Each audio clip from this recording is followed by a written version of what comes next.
भी श्रोतागण इस वार्ता में उपस्थित हैं, उन सभी का ब्रजकला केंद्र की ओर से स्वागत करता हूं और आशा करता हूं कि आज का जो विषय है ब्रजवासियों के लिए तो बहुत ही महत्वपूर्ण है, जो हमारे कवि महोदय उदय प्रताप सिंह जी ने चुना है।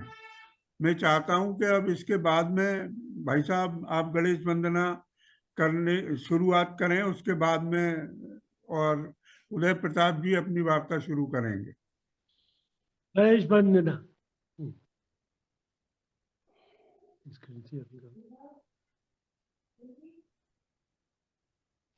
आवाज नहीं आ रही? अभी आ रही, अभी कर।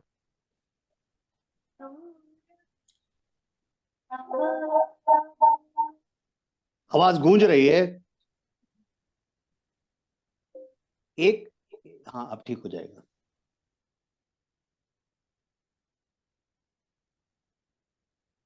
आपका दोनों म्यूट हो गया विष्णु जी।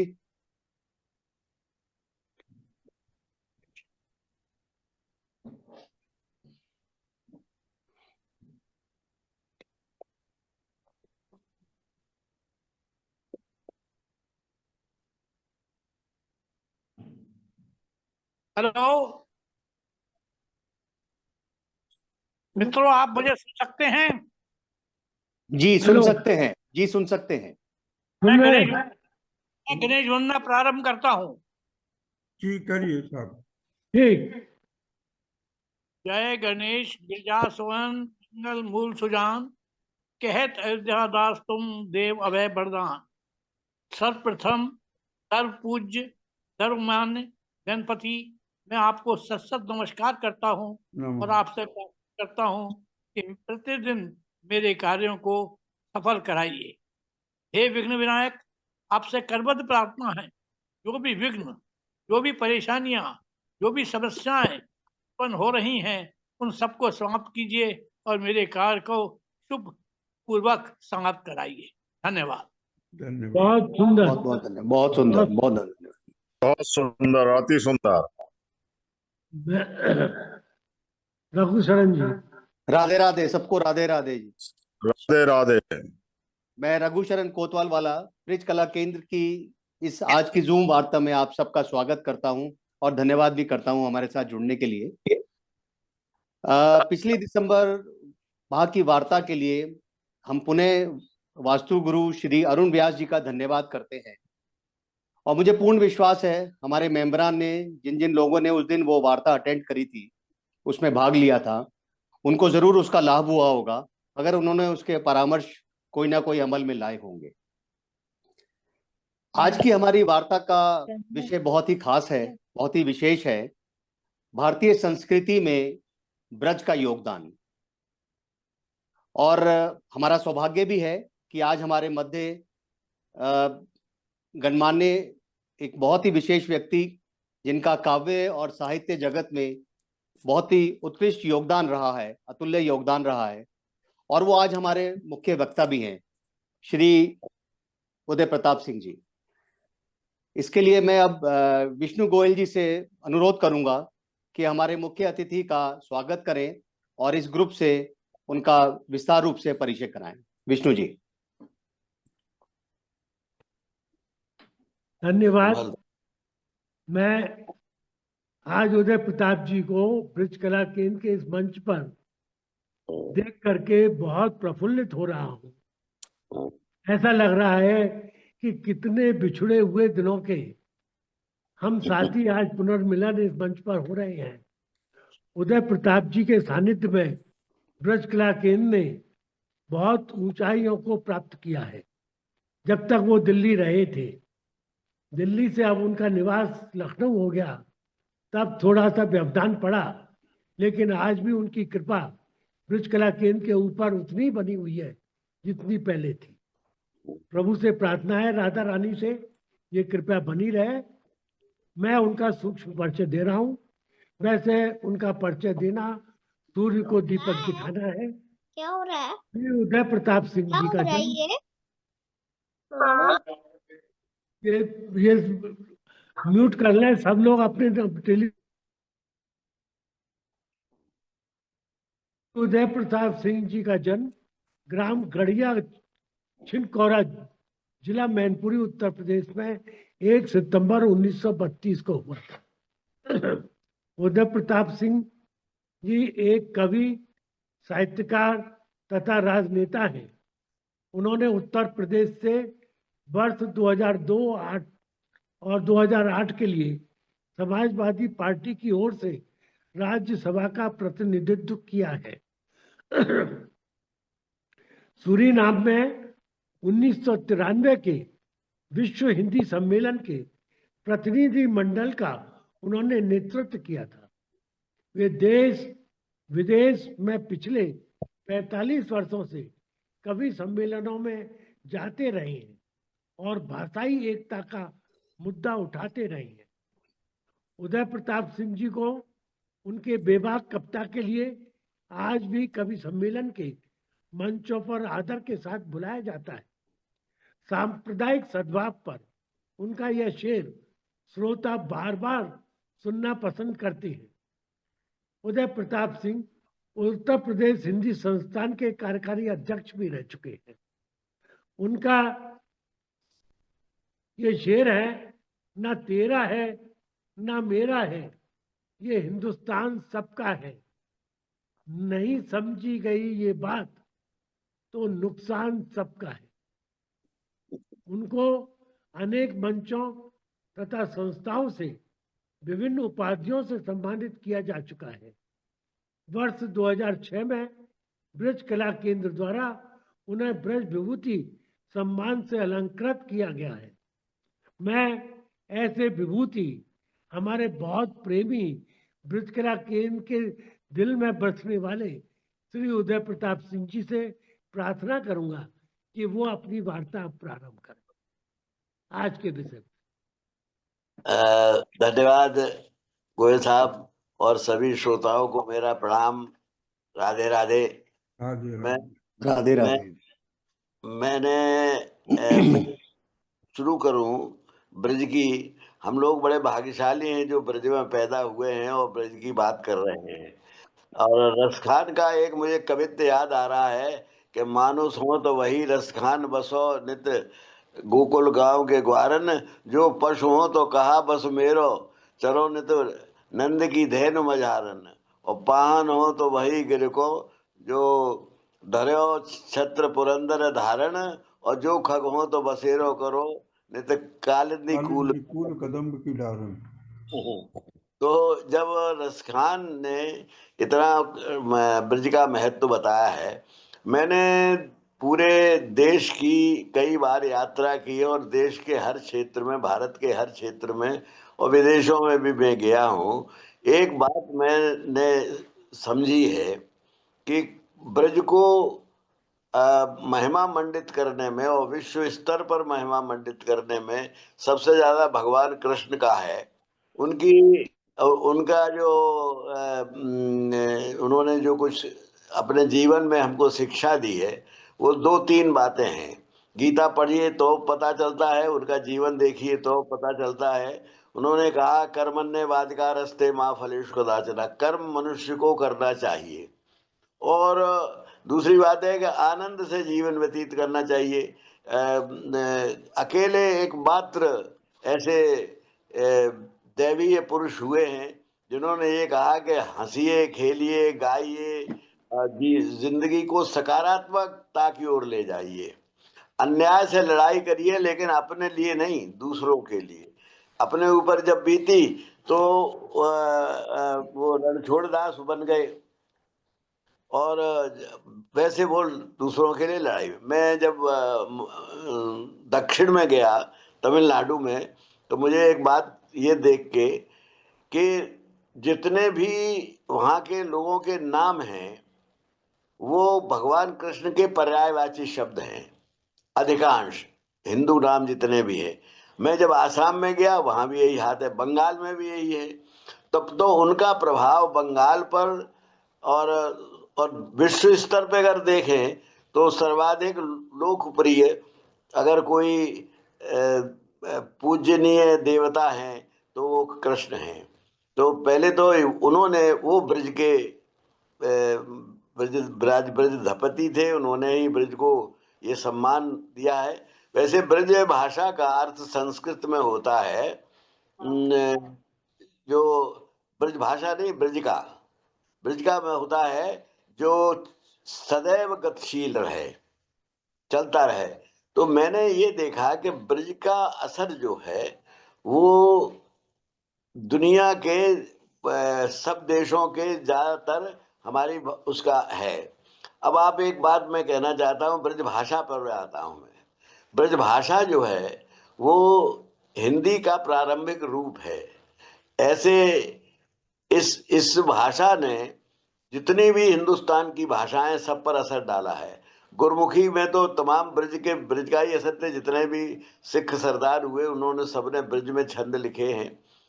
और ब्रज भाषा का असर पूरे जितनी भी हिंदुस्तान की बड़ी बड़ी भाषाएं थी उन सब पर है। और बल्कि अगर बुंदेलखंड को देखें तो उस पर भी ब्रज का असर है। और आसपास के 80 कोस तक कहते हैं कि 80 कोस तक ब्रज माना जाता है। अब 80 कोस अगर मथुरा से दाएं बाएं करें तो ये राजस्थान भी इसी में आ जाता है। राजस्थान की भाषाओं पर भी हमारा असर है, हमारा कनौजी भाषा तक पर भी असर है, बुंदेलखंडी भाषाओं पर असर है। तो ब्रज भाषा का असर जो है वो कहा है, इस बात को भिखारी दास जी ने भी कहा है और बड़े बड़े कवियों ने कहा है।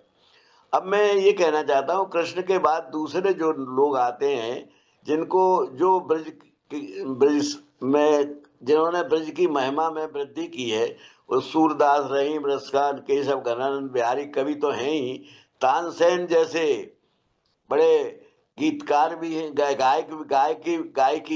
गायक भी हैं। और अमीर खुसरो एक हुए हैं जो पटियाली के ब्रज के रहने वाले थे और जिन्होंने ब्रज भाषा में छंद ही नहीं लिखे बल्कि एक नई भाषा भी पैदा कर दी ब्रज और फारसी के मिलन से, जिससे तमाम भाषाओं का जन्म हुआ।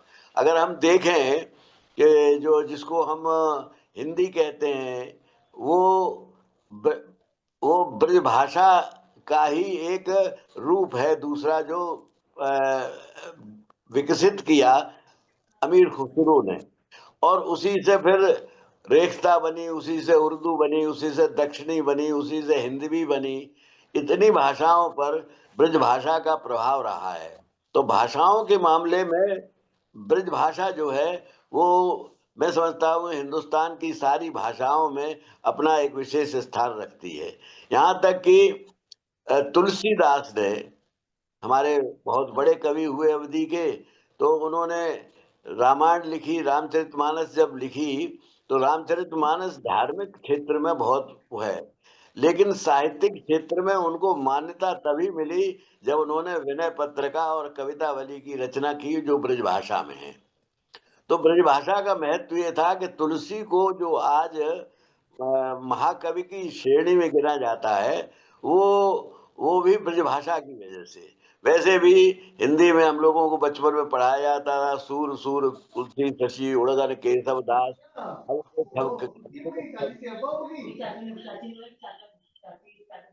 जहां तक प्रकाश।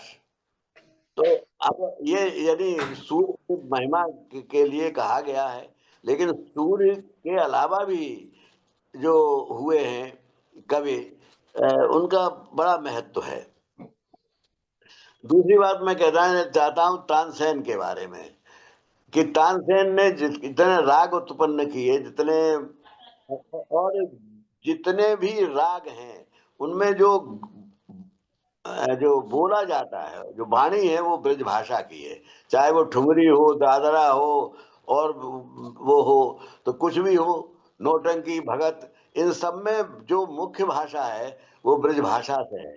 तो ब्रज भाषा का योगदान संगीत में भी है, साहित्य में भी है और सामान्य ज्ञान में भी बहुत है।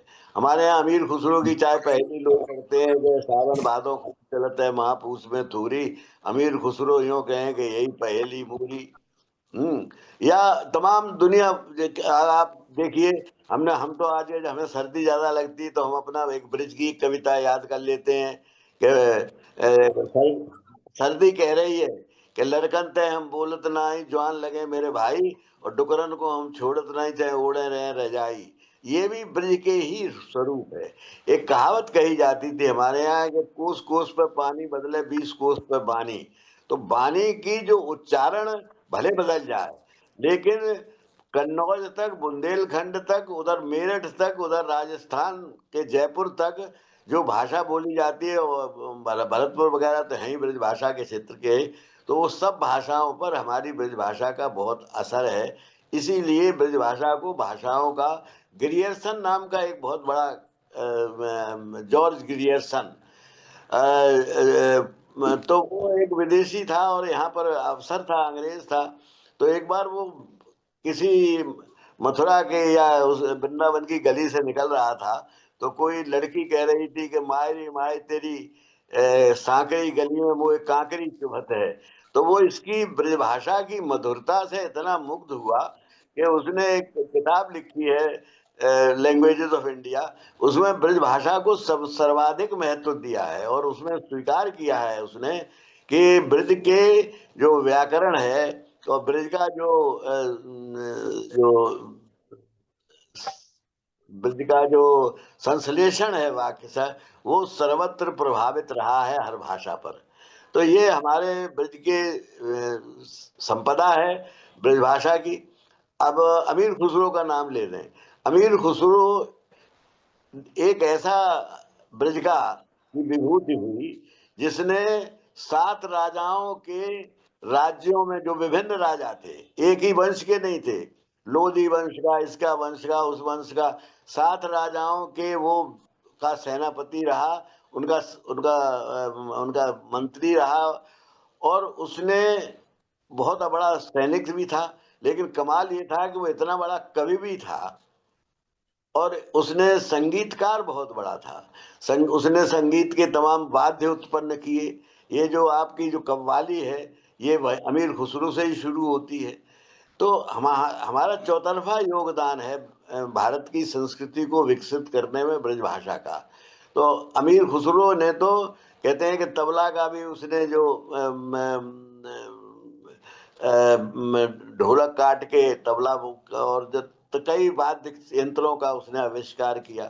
कवि भी बहुत अच्छा था और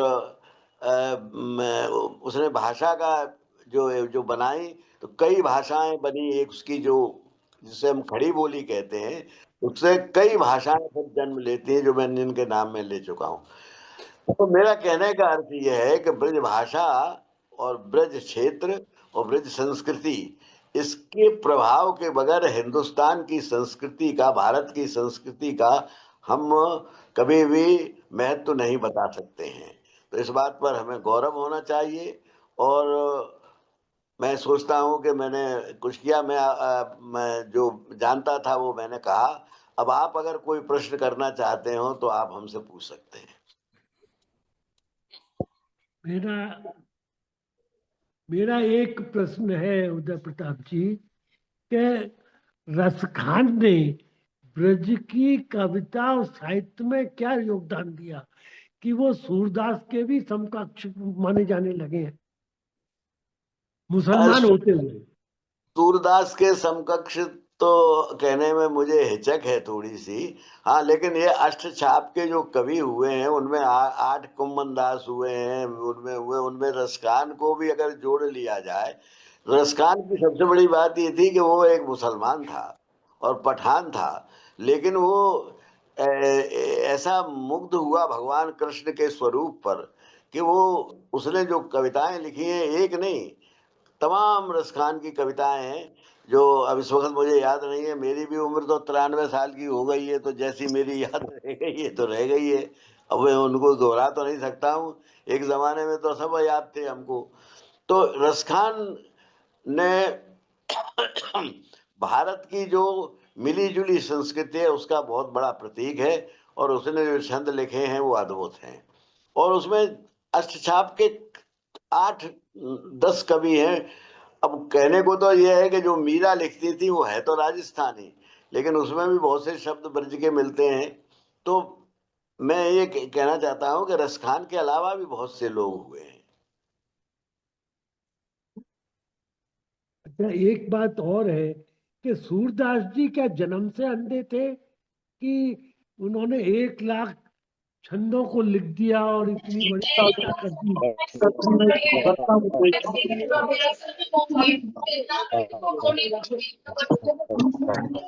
हाँ, देखिए आप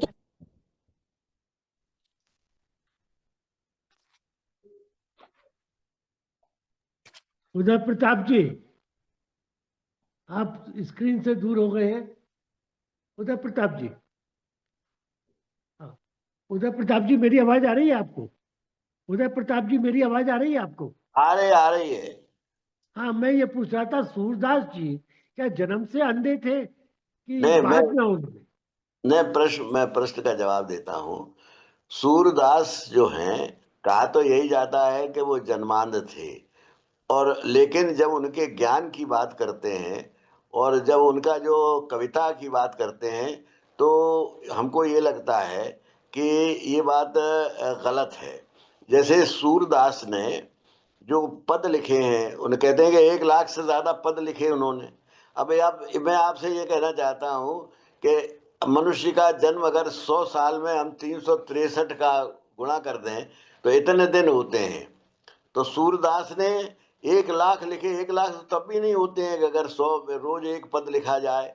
तो सूरदास के अगर पद जोड़े जाएं तो ऐसा लगता था कि वो दिन भर पद लिखने के अलावा कुछ करते ही नहीं। तो सबसे बड़ी बात जो उन पदों में है वो ये है कि वो केवल कवि नहीं थे, वो एक बहुत संगीतकार थे। अगर सूर सागर में आप देखें तो हर पद के ऊपर ये भी लिखा है किस राग में गाया जाएगा, किस ताल पे गाया जाएगा, और उन्होंने ऐसा सूर सागर पैदा किया है। और जो जैसे कृष्ण के बाल का जो वर्णन है जिसमें वो कृष्ण की करते हैं, तो उससे तो ऐसा लगता है जैसे वो आंखों से देख रहे हैं, तैनुरन मंडित और क्या जैसी भाषा करते हैं। तो ये धूल उनका, कृष्ण का जो तन जो है वो धूल में मिला हुआ है, ये कैसे अंधा आदमी देख सकता है, ये तो कल्पना नहीं कर सकता। तो मेरा ये ख्याल ही है कि वो संसार की तरफ से भले अंधे हों, लेकिन उन्हें दिव्य चक्षु प्राप्त थे और उनको सब कुछ दिखाई पड़ता था जो वो देखना चाहते थे। और उन्होंने केवल कृष्ण को ही देखा और वही उन दिव्य चक्षुओं से और उसी पर कविता लिखी।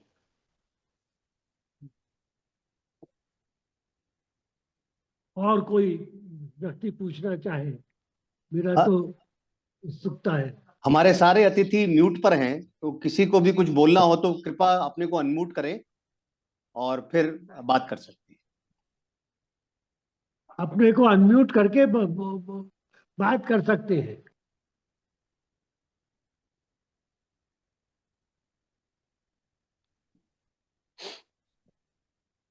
अपने अनिल भौरे जी। हाँ, नमस्कार अनिल उदय भौरे जी, प्रताप भाई साहब, नमस्कार। मैं मीरा बोल रही हूँ।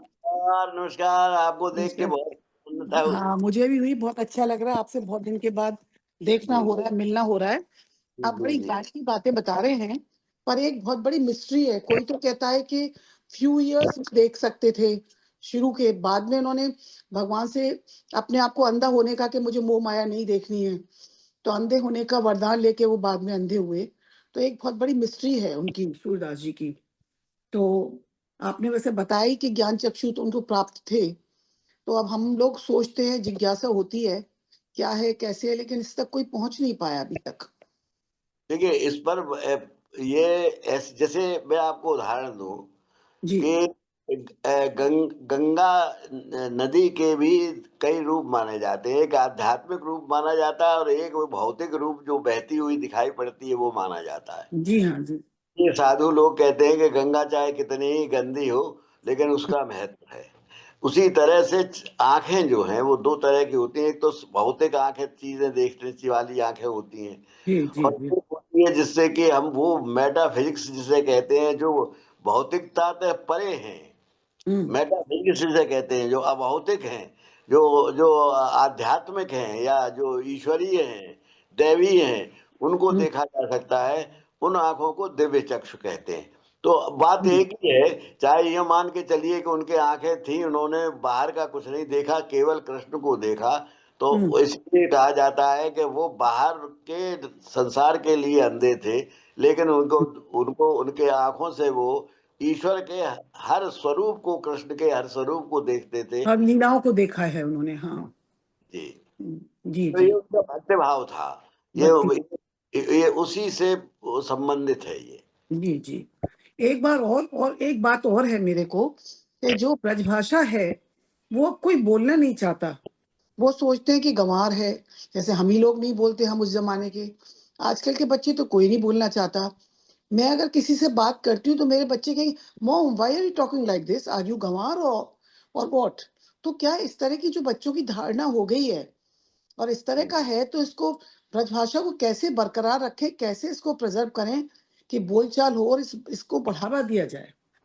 बहुत अच्छी बात आपने कही। ये बात हम जो गुलामी का असर है, एक गांधी जी जी ने वाक्य कहा था। गांधी जी ने कहा था कि अगर भारत से अंग्रेज चला भी गया जी और अंग्रेजी नहीं गई तो हम गुलाम अंग्रेज के चले जाने के बाद भी गुलाम ही रहेंगे, भाषा जी के गुलाम रहेंगे।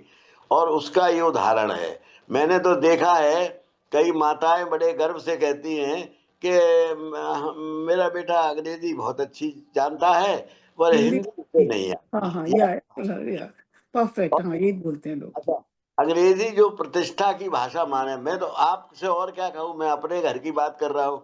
मैं हिंदी का, मैंने पूरे संसार में हिंदी का काम किया। मैं भाषा उसका जो राजभाषा समिति का मैं अध्यक्ष रहा, मेंबर रहा। 18 साल तक मैंने उसका काम किया। और हमारे जो नाती है या जो और बच्चे हैं या लड़की के लड़के हैं, तो वो आके कहते हैं कि दादा दादा वो 67 कितने होते हैं। तो हमने कहा अच्छा। 67।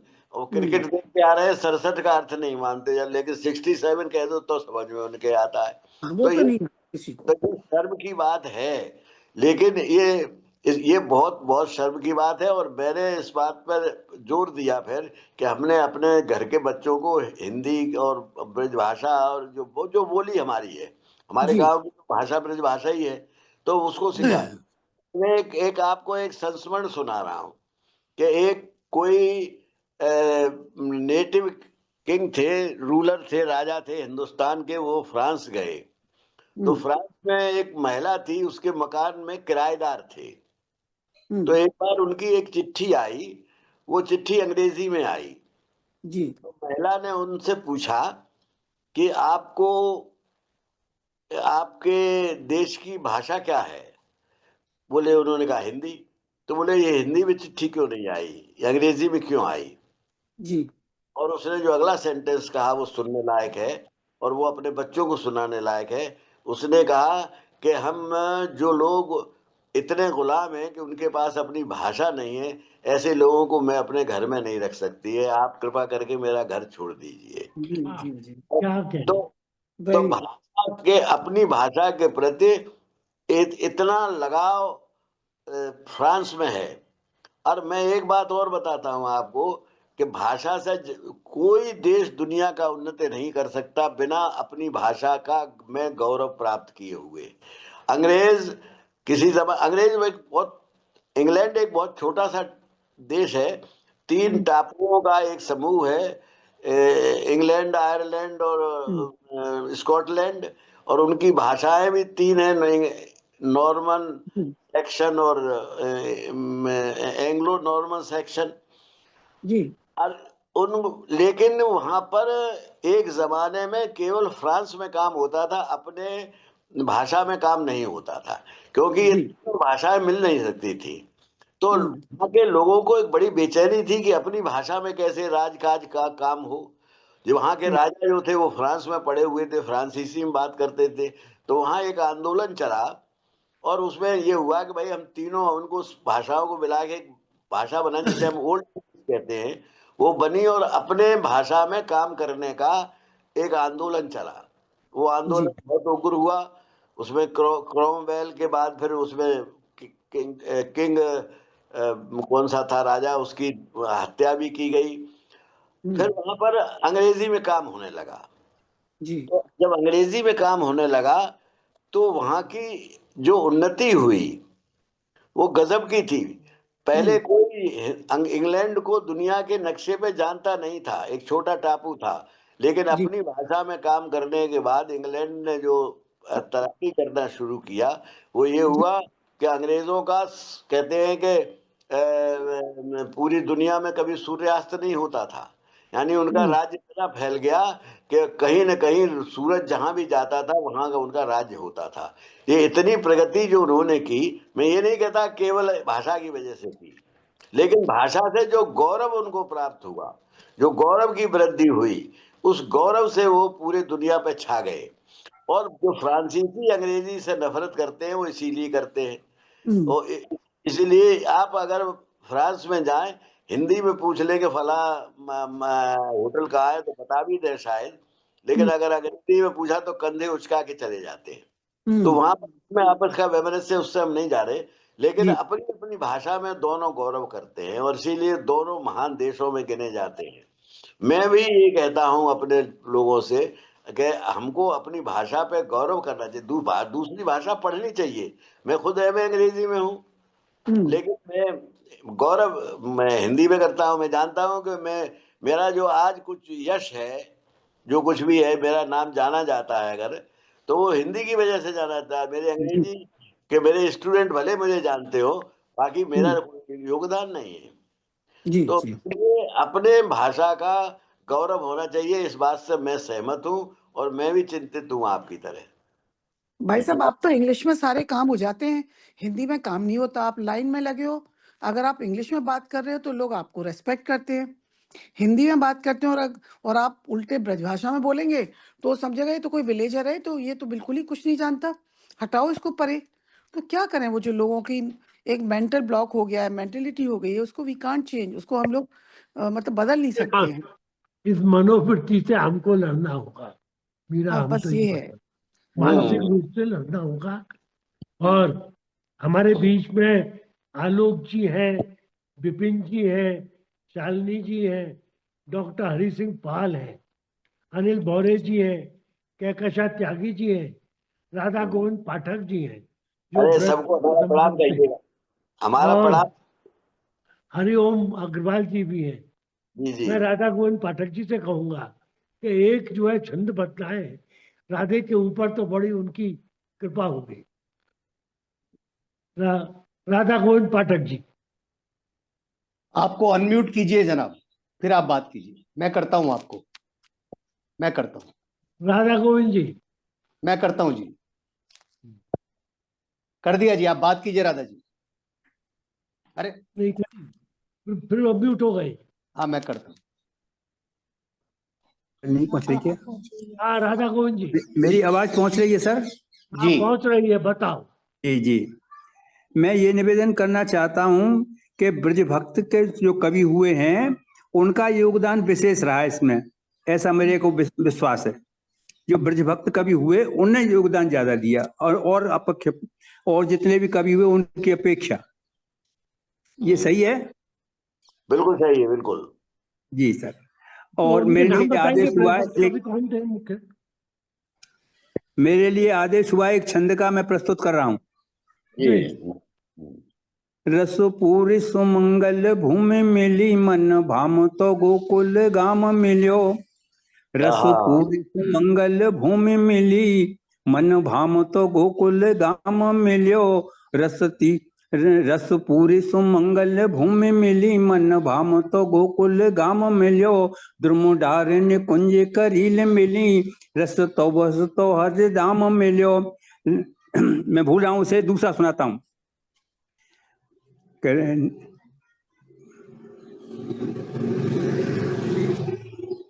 आवाज पहुंच रही है सर? हाँ आ रही है, आ रही है। ब्रज कागन कीर मयूरी की जय, तरो कालिंदी कूल ललाम की जय। द्रुमदारिणी कुंज की, ब्रज केली महा अभिराम की जय। ब्रज गाम की जय, ब्रज धूर की जय, ब्रज धूर की जय, ब्रज धाम की जय। ब्रज गाय की जय, ब्रज गोप की जय, नंदनंद की जय, बलराम की जय। ब्रज गाय की जय, ब्रज गोप की जय, नंदनंद की जय, बलराम की जय। आवाज पहुंची सर? श्री राधे। आइए, बहुत आइए। सुंदर, बहुत बहुत सुंदर, सुंदर, बहुत सुंदर। बहुत सुंदर। ये अभी भाषा का प्रश्न आया, मैं डॉक्टर हरि सिंह पाल जी से प्रार्थना करूंगा, जो कि इसमें बहुत ही अपनी हस्ती रखते हैं हिंदुस्तान में। जरा वो भी प्रकाश डालना भाषा के हिंदी के और इसके ऊपर, तो बहुत सुंदर होगा। मैं अनम्यूट करता हूँ। जी, जी मैंने कर डॉक्टर दिया। हरि सिंह पाल जी।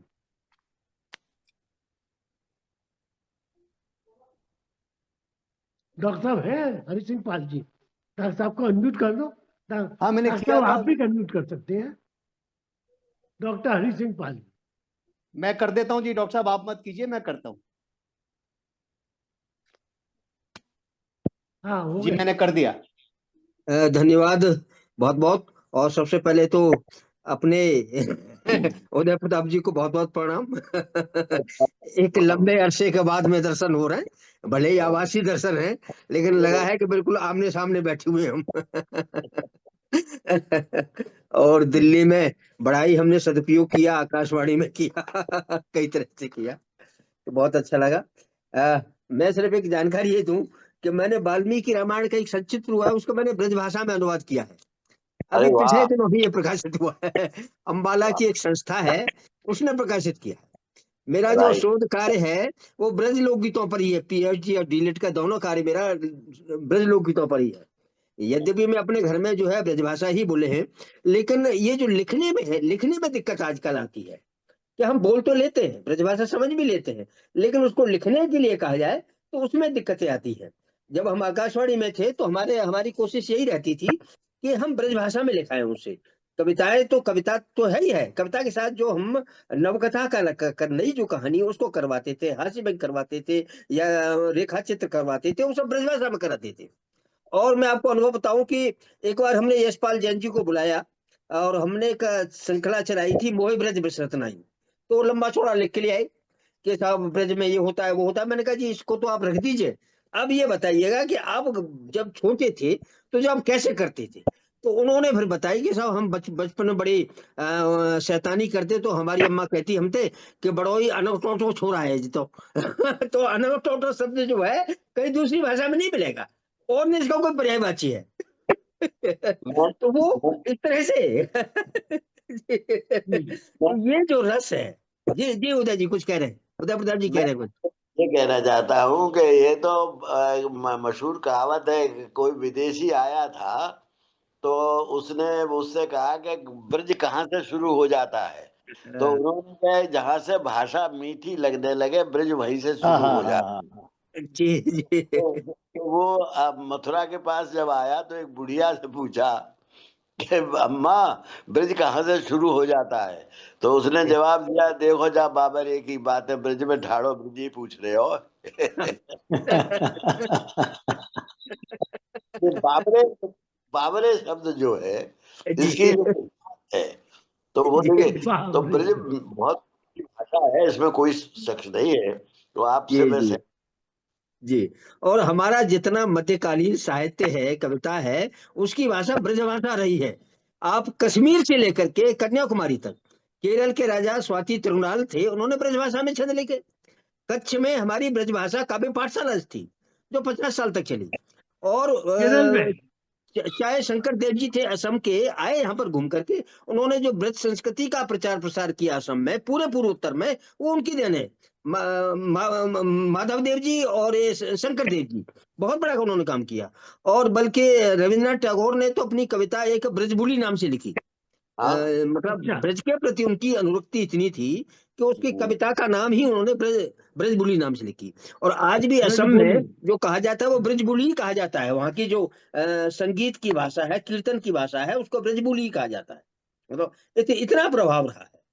नहीं अगर गुजरात। अगर हम हिंदी साहित्य में से ब्रजभाषा को निकाल देंगे तो हिंदी साहित्य कुछ भी नहीं रहेगा। जैसे बताया गया अच्छा। कि जितने भी कवि थे, भारतेंद्र हरिश्चंद्र ने हिंदी में कविता लिखी, जयशंकर प्रसाद ने हिंदी में कविता लिखी, आचार्य रामचंद्र शुक्ल ने बुद्ध चरित्र हिंदी में कविता में लिखी, खंड काव्य। मतलब जितने भी हमारे हिंदी के जो बड़े बड़े महारथी हुए हैं, उनकी जो शुरुआत है, उनकी साहित्य की शुरुआत है, वो जो है ब्रज भाषा से रही है। एक बार मैंने राजेंद्र यादव जी का इंटरव्यू किया, तो मैंने कहा जी आप तो आगरा के रहने वाले, ब्रजभाषा आती होती है कि क्यों ना आई सब मुझे, कि मैंने सत्यनारायण ब्रज कथा को ब्रज की कथा को उसमें ब्रजभाषा की कविता में लिखा। मतलब हम लोग दंग रह गए कि साहब ये जो है इस विचारधारा के होते हुए भी उन्होंने सत्यनारायण की जो व्रत कथा है उसको ब्रजभाषा कविता में लिखा। तो बड़े बड़े जितने भी हमारे भारतीय सबने ब्रजभाषा में लिखा है, चाहे वो हरियाणा के हो, राजस्थान के हो, चाहे कहीं के भी ले लीजिएगा।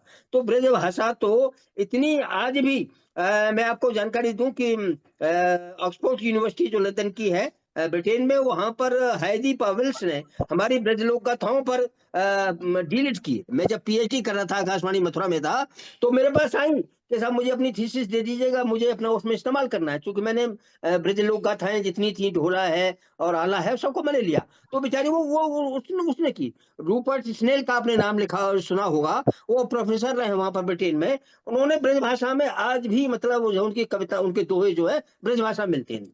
तो ये तो हम अपने देश की बात करते हैं, विदेश विदेश तक भी पहुंचा है ये। तो ब्रज भाषा का जो प्रभाव है बहुत ही है। और मैं तो उदय प्रताप जी से अनुरोध करता हूँ कि आप जो है अपनी कुछ छंद सुनाएं। ये बातें तो सब जगह सुनने को मिल जाती है। हाँ छंद, बिल्कुल बिल्कुल बिल्कुल बिल्कुल।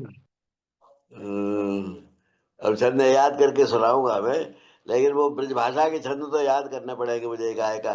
लेकिन मैं हिंदुस्तानी में सुना दो। हरिपाल जी की इस बात से सहमत हूँ कि मैंने तो अपने प्रारंभ में कहा था कि जितने भी सिख गुरु हुए हैं सबने ब्रज में कविता लिखी है। और आपको ये जान के ताज्जुब होगा कि कोई ऐसा मुगल बादशाह नहीं हुआ है जिसने ब्रज में कविता न लिखी हो। एक एक लाइन औरंगजेब की मैं नहीं कह सकता हूँ, अकबर की है, शाहजहां की है, और हमारी जो, क्योंकि ये आगरा और दिल्ली के बीच में ब्रज ही बोली जाती थी, तो उन्होंने लिखे हैं, मुझे याद नहीं है, मैंने एक कभी इकट्ठे किए थे, तो ये तो बहुत है। अब मैं छंद मेरा, मैंने बसंत पे एक छंद लिखा था, याद आ जाए तब है वो। अब याद नहीं आ रहा इस वक्त, अब मैं दूसरे छंद सुना रहा हूँ कि एक जन्मदाता है विधाता, एक सृष्टि का है, इष्ट की अनेकता है, दृष्टि की अनेकता। मैं सब दुनिया के सब धर्मों में लिखा है कि जो बनाने वाला है वो एक ही है। बनाने वाला सब हम सबको बनाया, सब धर्मों को बनाने वाला एक है। तो मेरा एक छंद है कि एक जन्मदाता है विधाता, एक सृष्टि का है, इष्ट की अनेकता है, दृष्टि की अनेकता। जैसे एक बिंब के अनेकानेक प्रतिबिंब, चूर चूर दर्पणों के दर्प की विशेषता, माला बीच सूत्र जैसे विश्व बीच सूत्रधार, जड़ जीव और भूला हुआ आदमी है ज्ञान के गुमान में, जो जान के अजान बना, देख के न देखता। ये मेरा एक बहुत सुंदर, बहुत सुंदर। वो वाला क्या सब निश्चय नहीं होते सिक्का उछाल के। वो छंद बदल है। देखिए एक एक छंद में वो था कि एक बसंत पे एक छंद है मेरा, बसंत के ऊपर निकालो तो, मैं कोशिश कर रहा हूँ कि निकलवा रहा हूँ। जी अच्छा, इस बीच में हमारे बीच में मौजूद है बौरे जी। हाँ, बौरे जी भी महान विभूति है ब्रज की। अनिल बौरे जी, अनिल बौरे जी अनम्यूट करें अनिल बौरे जी को। मैं करता हूँ जी, एक सेकेंड। हमारी हाथरस ब्रांच इन्होंने ही संभाल रखी है। अनिल बौरे जी आप अनम्यूट हो गए। आ रही है ना, आवाज आ रही है ना? जी आ रही है, आ रही है, आ रही जी है, आ रही है। सबको मेरा प्रणाम। एक तो मैं साहब ये निवेदन करना चाहूँ, बड़ी अजीब स्थिति है कि हमारे यहाँ मीटिंग हुए जब जिलाधिकारी की, तो मैं वहां में ब्रज भाषा में बोलूं।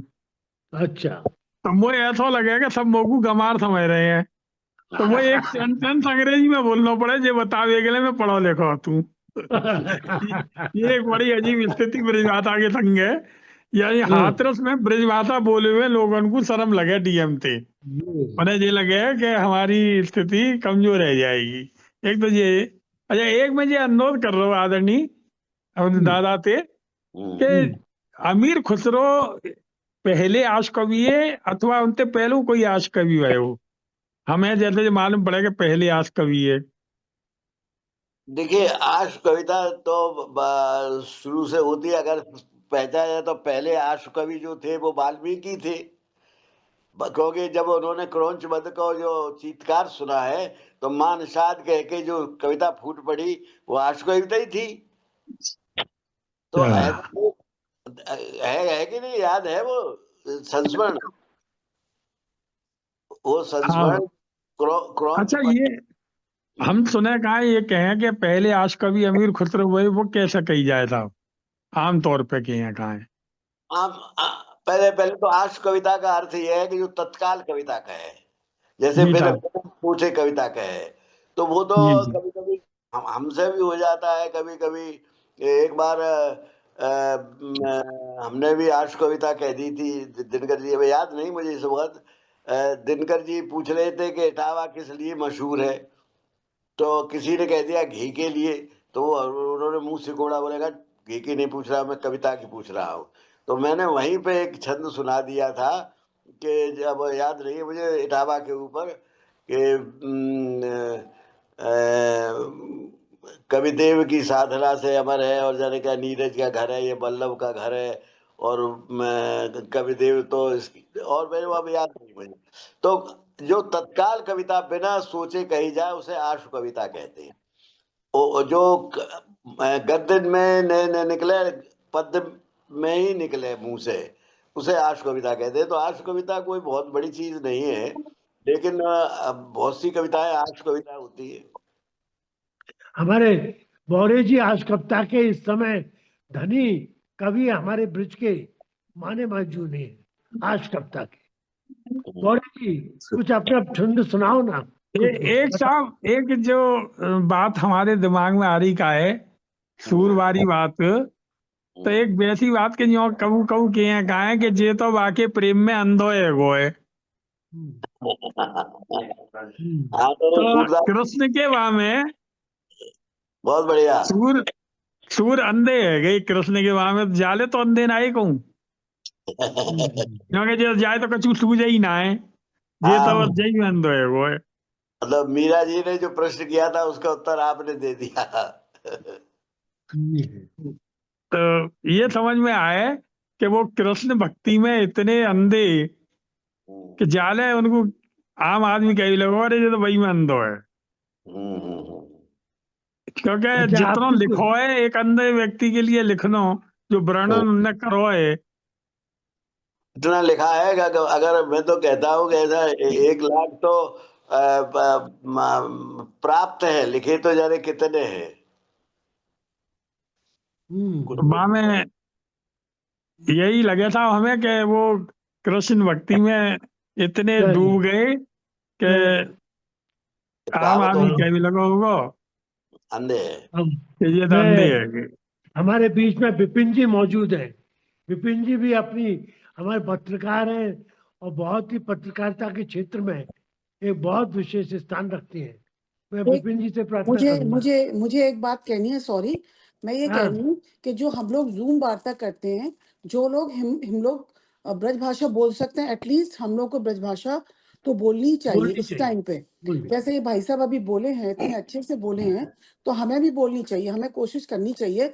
यहीं से हम शुरू कर दें जब भाषाएं बोलना, तो थोड़ा बहुत तो हम भी बोलें, जब ही आगे करना चाहिए। तो सबको विपिन जी बोलो, ब्रज भाषा में ही बोलेंगे। हाँ, जो बोले विपिन जी वो ब्रज बताओ, भाषा में बोले, कम से कम ये तो करो।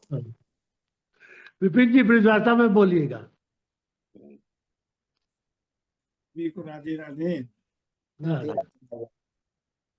ब्रज भाषा पे हमारा इतना नियंत्रण नहीं है, क्योंकि हम ब्रज के नहीं है। ये हमने कई बार मीटिंग में, लेकिन कृष्ण भक्ति से जरूर इतना मेरा प्रभु की कृपा है कि बचपन से ही कृष्ण भक्ति से जुड़ा हूँ।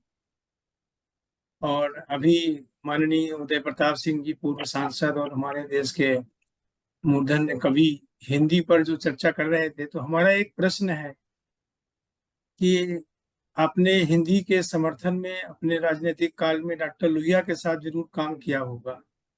बिल्कुल। और डॉक्टर लोहिया का हमारे पिताजी के साथ बहुत निकट का संबंध था। हमारे पत्रकारिता के गुरु भी डॉक्टर लोहिया के ही शिष्य थे और 1967 में संसद ठप रही थी हिंदी के कारण ही डॉक्टर वेद प्रताप वैदिक की पीएचडी पर। हम आपके श्रीमुख से वो उस घटना का जिक्र सुनना चाहते थे। चूंकि डॉक्टर वैदिक जी अब इस दुनिया में नहीं है और उनका अंतिम जो कार्यक्रम हुआ था वो हमारे ही नेशनल एक्सप्रेस के कार्यक्रम में हुआ था 12 मार्च को, और 14 उसके बाद ब्रिजकला केंद्र में हुआ था।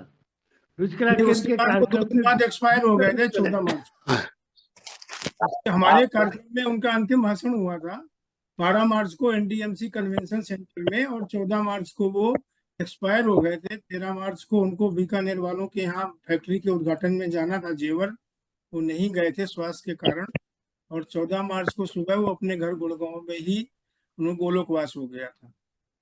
क्योंकि बात अभी मीरा जी ने भी कही कि हिंदी की बात थी, और उन्होंने अभी बोहरे जी ने भी कहा कि डीएम को बताना पड़ता है, तो हिंदी का जो सबसे बड़े समर्थक हमारे गुरुदेव डॉक्टर वेद प्रताप वैदिक शरण जी जरा भार्गव साहब को अनम्यूट करिए। अच्छा जी, करता हूँ। मैं बोलूं? जी जी, आपका संस्मरण सुनना चाहता हूं, क्योंकि हमको अपनी पुस्तक में लिखना है। और एक जी। शब्द और, मैं गांधी जी का आज शहीदी दिवस है, तो मैं गांधी जी की जो पुस्तक नेशनल एक्सप्रेस ने प्रकाशित की है उसको भार्गव दिखा साहब। करके सभी को मैं कहता हूं कि 1 मिनट के लिए उनको प्रणाम करके श्रद्धांजलि पेश कर दें। भार्गव साहब अनम्यूट हो गए? नहीं, मुझे नाम नजर नहीं आ रहा भार्गव साहब का। नगेंद्र भार्गव भार्गव साहब। नगेंद्र भार्गव साहब। अच्छा नगेंद्र जी। भार्गव साहब। भार्गव साहब। हाँ जी, कर दिया अनम्यूट। भार्गव साहब, आपकी पिक्चर नहीं दिख रही मुझे। कहाँ भार्गव साहब की पिक्चर है? और उदय प्रताप जी, भाई साहब को मैं एक छोटा सा परिचय और दे दूं, जो कि इटावा का जिक्र आया और घी का आया, तो मैं लोकनायक जयप्रकाश नारायण जी का सचिव हुआ करता था 1977 में, जब संपूर्ण क्रांति आंदोलन पर कमांडर अर्जुन सिंह भदौरिया जी देखते थे, और मैं उनके साथ पंडित पंत मार्ग आवास में एक कार्यालय था, मिनट, वहां से मेरी यहाँ क्षमा करिए, दिल्ली की भार्गव साहब यात्रा कुछ शुरू हुई। बोलना चाहते हैं। एक मिनट भार्गव साहब, हाँ फरमाइए। भार्गव अंकल, आपको मेरी आवाज आ रही है? मुझे आपकी आवाज तो आ रही है, मगर हाँ, मेरी आपकी आवाज आपको सुनती है कि नहीं? आ रही है, खूब अच्छी आ रही है, अगर फरमाइए। आ रही तो मुझे मीरा बहन के प्रश्न के ऊपर जी एक बात कहनी है। आपकी मेरी आवाज ब्रिज कट गई। भाषा इतनी अच्छी नहीं कि मैं ब्रिज भाषा में पूरी बात कर सकूं। इस वार्ता का जो पर्पज है वो ये होना चाहिए, हाउ टू रिवाइव ब्रिज भाषा।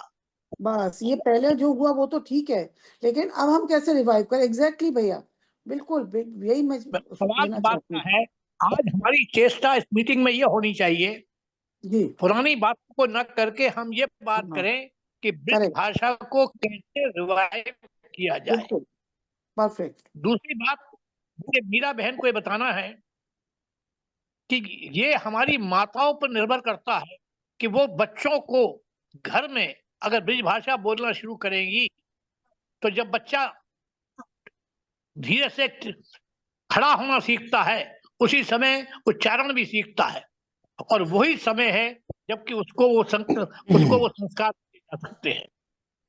हम लोगों के यहाँ अंग्रेजी इतनी प्रचलित हो गई है कि हम लोग 24 घंटे अंग्रेजी अंग्रेजी अंग्रेजी, घर में भी अंग्रेजी। माता जी सोचती हैं, क्योंकि हम लोग ब्रिज की भूमि में ब्रिज की कन्याओं को ब्रिज से तो हमने बाहर कर दिया, और दूसरे शहरों से हम लड़कियां ले आए।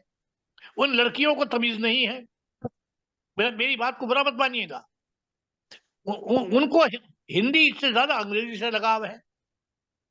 तो फिर ब्रिज भाषा का उत्थान कैसे हो? भाई आप साहब, कल से शुरू करिए कि अपने घर में अपने बच्चों से आप ब्रिज भाषा में बात करना शुरू करें। अरे देखिए आजकल ब्रिज तो भाषा कैसे नहीं बच्चा पनपती पैदा है। होता है तो बेटा don't do this don't do that, mother तो आजकल ये सिखाती हैं। ब्रजभाषा का तो मतलब ही हिंदी भी, they don't want to teach them Hindi at all, पर बिल्कुल बिल्कुल। उसको खैर, करें मैं यही कैसे तो कह बेटा? रहा हूँ, इसकी जिम्मेदारी सब माताओं की है। जी अगर जी, माताएं शुरू करेंगी तभी कुछ शुरू होएगा। पहले ये हिंदी करें फिर स्त्रियों का ब्रजभाषा पे। काम हाँ है। मैं इसमें एक बात कहना चाहता हूँ, इजाजत हो तो। ये फरमाइए।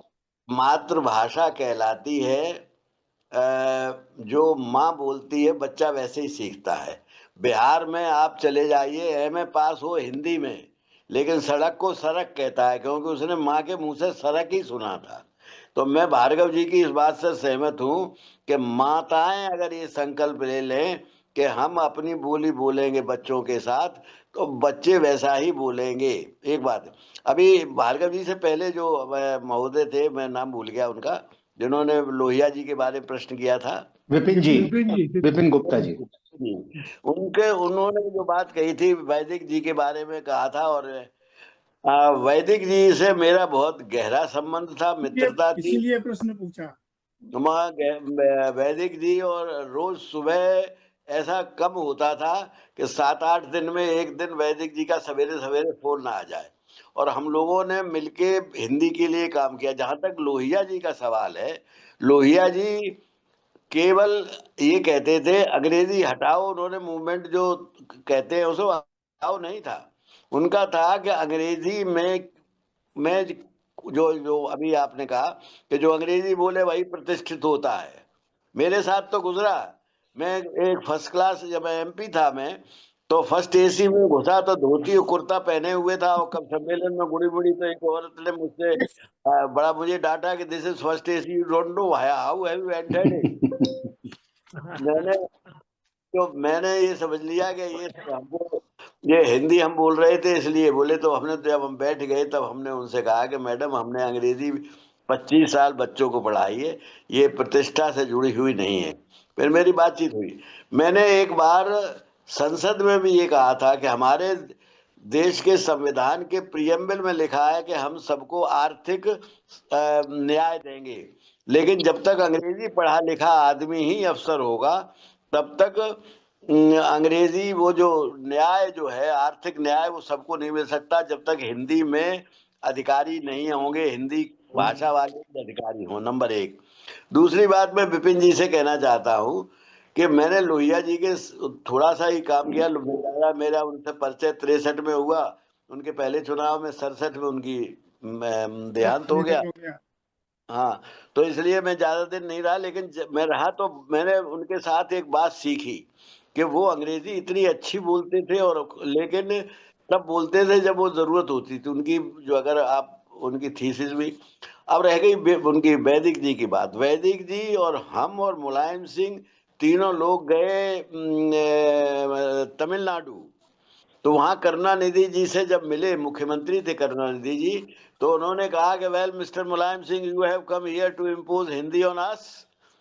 तो मुलायम सिंह ने बहुत बढ़िया उत्तर दिया, बोले नहीं नहीं, हम आप पर तमिल थोपने आए हैं, आप अंग्रेजी को हटा दीजिए अपने यहाँ से और तमिल में बात करिए। आप हमसे तमिल में अगर पत्राचार करेंगे तो हम आपको तमिल में ही जवाब देंगे, अंग्रेजी में नहीं देंगे। ये जब कहा तो एक जगह ऐसा एक सम्मेलन हो रहा था, वहां मुलायम सिंह के बारे में लोगों की बातचीत हो रही थी, तो उसमें अंग्रेजी में लिखा था वेलकम मुलायम सिंह। मुलायम सिंह ने वो पर्चा फाड़ा और ये कहा कि तमिलनाडु में अगर मेरा स्वागत अंग्रेजी में होगा तो ये मेरा स्वागत नहीं है, मेरा अपमान है। अगर यहाँ तमिल में लिखा होता तो मुझे बहुत खुशी होती। ये बात इतनी फैल गई कि शाम को तमिल के पत्रकारों ने उनका सम्मान किया, और मैं ये कहना चाहता हूँ वैदिक जी ने उसमें बहुत बड़ी योगदान वैदिक जी का था, मैं भी साथ था। तो वैदिक जी ने मुलायम सिंह जी को ये बताया था कि किस तरह से इसमें काम किया जाए। नतीजा ये हुआ कि वहां से यानी प्रशंसा प्राप्त करके हिंदी का अंग्रेजी का विरोध करके जो 2-4 लोग लौटे हैं तमिलनाडु से, वरना तो पत्थर खा के लौटते थे, गाली खा के लौटते थे, उनमें वैदिक जी और मुलायम सिंह थे, और उसमें मैं भी साथ में था, नंबर एक। दूसरी बात है कि इंदौर में एक हिंदी भाषा भाषी मुख्यमंत्रियों का सम्मेलन हुआ, उसमें भी वैदिक जी हमारे साथ थे, उसमें भी वैदिक जी ने अद्भुत काम किया था।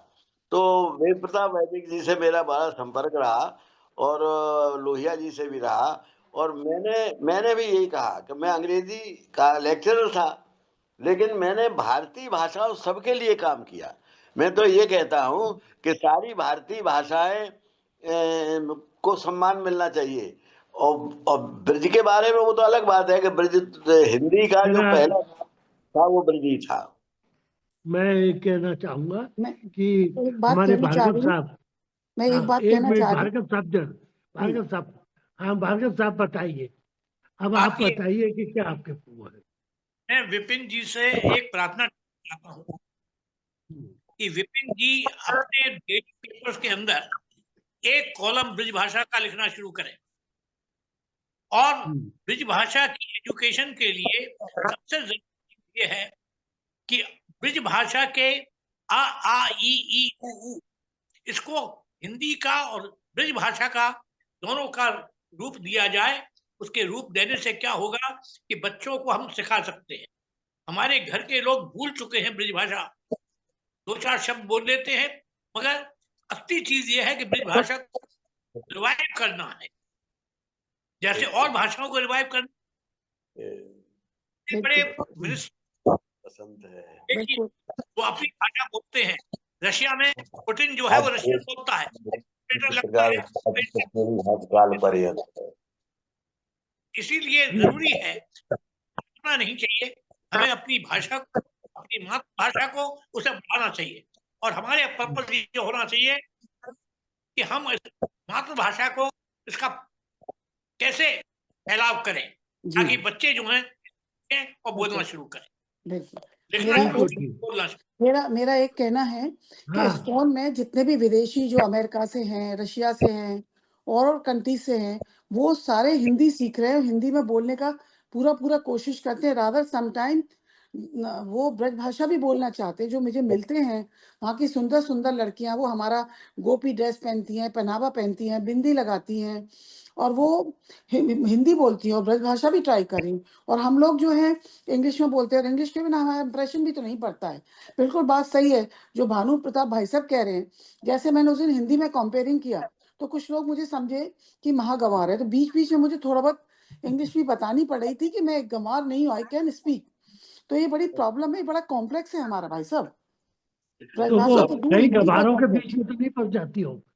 मीरा, तुम गवारों के बीच में तो नहीं फंस जाती हो? नहीं, आई तो एंजॉय कैसी बात करते हैं, मेरे रूट्स भी वही है। गोयल साहब, हाँ। पहली बात तो मैं ये कहना चाहता हूँ कि अभ्यास से भाषा आती है। मैं जब लेक्चर था तो मैं अंग्रेजी बोलता था, हिंदी बोलने में कठिनाई होती थी। अब मुझे अंग्रेजी बोलने में कठिनाई होती है। तो भाषा तभी आती है। मुझे ब्रज का वो छंद याद आ गया अपना, वो मैं ब्रज का छंद सुना रहा हूँ कि धरती का पूर पूर बसंत का मैंने वर्णन किया है कि धरती का पूर पूर रंग रस भूर भूर चारों ओर भोर से विभोर सो बसंत है। और कली की निकोर कोर पे निचोर दी है ओस, धरती की कौन कहे व्योम रसवंत है। हिये में हिलोर सुगुराई को न और छोर नाचे मन मोर तोरी महिमा अनंत है। और हाथ जोर जोर के निहोरता हूँ चित्रकार तेरा चित्र तेरी भात काल पर्यंत है। ये बहुत बढ़िया बहुत भाई साहब, अपनी इन रचनाओं को आप संभाल के इनको प्रिंट करा दीजिए। मैं ये सारा संग्रह आप प्रिंट करा दीजिए अपना। जी इंसानी के और ब्रज कला केंद्र को दे दीजिए, तो एक संभाल के धरोहर है, संभाल के रखा जाएगा इसको। आपकी सब किताबों का संग्रह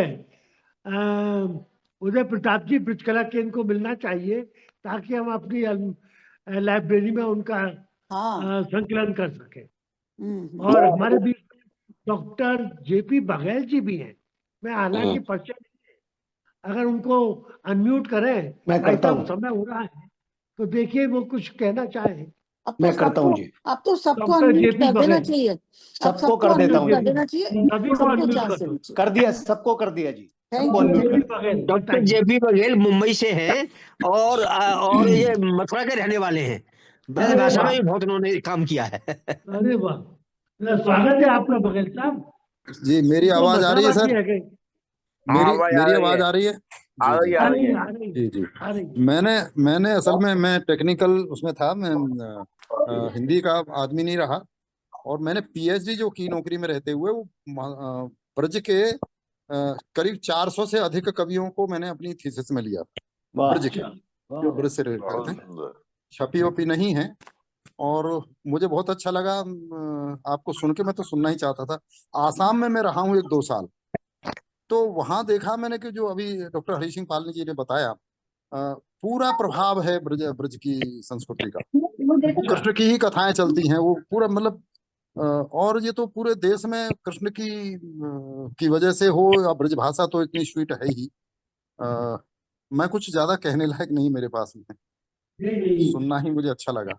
ये आपकी बात से मैं सहमत हूँ। मैं भी आसाम गया था, तो आसाम वाले तो लोग कहते हैं कि कृष्ण की ससुराल यहाँ थी आसाम में। अच्छा। और वो जी सर, वहाँ पे है, वो जगह है, तेजपुर जिले में है सर, तेजपुर जिले में है। वहाँ उषा अनिरुद्ध की पूरी कहानी है, वो पूरा वो पार्क वार्क सब बहुत कुछ है वहाँ।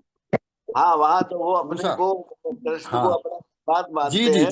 हाँ जी, पूरी ब्रज की संस्कृति वहाँ बहुत पूरी ब्रज की संस्कृति। और वहाँ की संस्कृति, एक कोई अग्रवाल थे, अगरवाला लिखते हैं, तो वो टोटल वहाँ का सिनेमा, वहाँ का साहित्य पूरा जो है बहुत है। तो कुछ नहीं, बस जरा सी चाय दे दो एक कप।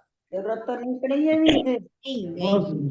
अब मैं सुनना चाह रही हूँ। मैं दे दो मुझे जरा सी, बिस्कुट ले लूंगी साथ में।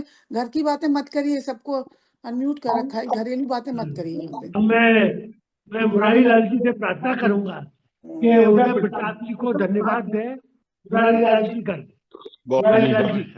बहुत ही बढ़िया। ऐसा है, सबसे पहली बात तो ये है कि आज श्री उदय प्रताप जी के दर्शन करके हम बहुत धन्य हो गए, क्योंकि बहुत दिन बाद उनके दर्शन करे।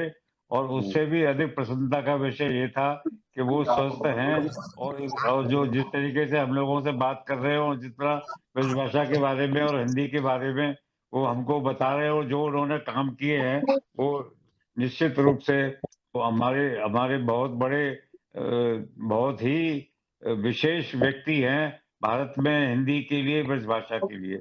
और एक लाइन मुझे याद है कि ब्रजभाषा उन्नत तो है, सब उन्नत को भूल। ऐसा ये शायद या तो बाबू श्याम सुंदर दास जी का लाइन है, या ये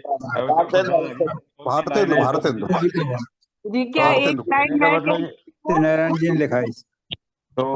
तो ब्रजभाषा की उन्नति से ही हमारी उन्नति और हमारे देश की उन्नति। और जैसा कि ये तो बताया कि ब्रजभाषा से ही सारी भाषाओं का उद्गम हुआ है।